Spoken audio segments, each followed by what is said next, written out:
नागदा में उत्साह और आस्था के साथ मनाया गया छठ पर्व। तेज बारिश के बावजूद महिलाओं ने निभाई परंपरा, डूबते सूर्य को दिया अर्घ्य। नागदा, आस्था और श्रद्धा का महापर्व छठ पूजा नागदा में भी बड़े ही हर्ष और उल्लास के साथ मनाया गया। मुख्य रूप से उत्तर प्रदेश और बिहार में मनाया जाने वाला ये पर्व अब नागदा में भी अपनी धार्मिक छटा बिखेरने लगा है। सोमवार को चंबल नदी किनारे बने नायन घाट, मेतवास घाट, हनुमान डैम सहित कई स्थानों पर श्रद्धालुओं ने छठ मैया की पूजा विधि विधान से की। पूजा के दौरान अचानक आई तेज बारिश ने श्रद्धालुओं को काफी परेशानी में डाल दिया। चारों ओर कीचड़ हो जाने के बावजूद महिलाओं का उत्साह कम नहीं हुआ।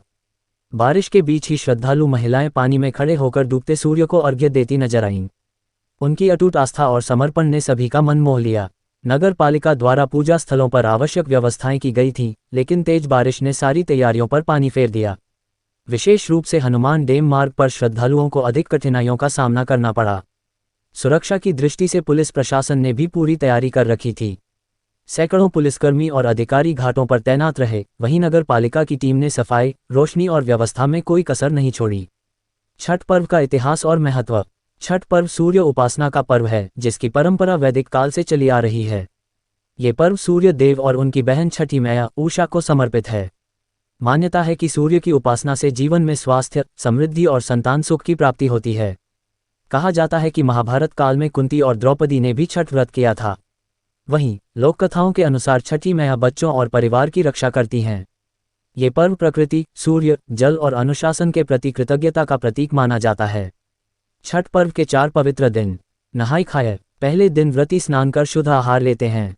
घर की पवित्रता का विशेष ध्यान रखा जाता है। इस दिन का भोजन केवल एक बार और सादा रखा जाता है। खरना। दूसरे दिन व्रती पूरे दिन निर्जला उपवास रखते हैं और शाम को गुड़ चावल की खीर व रोटी का प्रसाद बनाकर अर्घ्य देने के बाद ग्रहण करते हैं। इसके बाद से 36 घंटे का कठिन निर्जला व्रत शुरू होता है।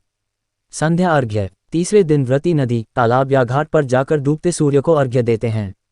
इस दिन घाटों पर पूजा, गीत और भक्ति का अद्भुत माहौल रहता है। उषा अर्घ्य। अंतिम दिन प्रातःकाल उगते सूर्य को अर्घ्य दिया जाता है। इसके साथ ही व्रत पूर्ण होता है और परिवार के कल्याण की कामना की जाती है।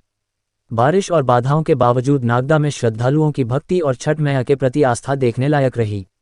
महिलाओं की आंखों में भक्ति और चेहरे पर संतोष का भाव इस पर्व की गहराई को दर्शा रहा था।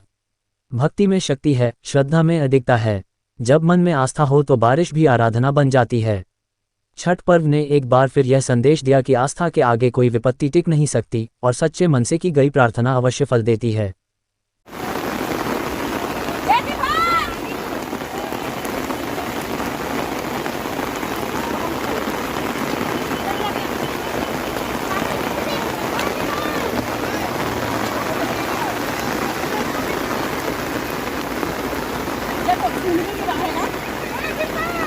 आंटी जी हो गई पूजा?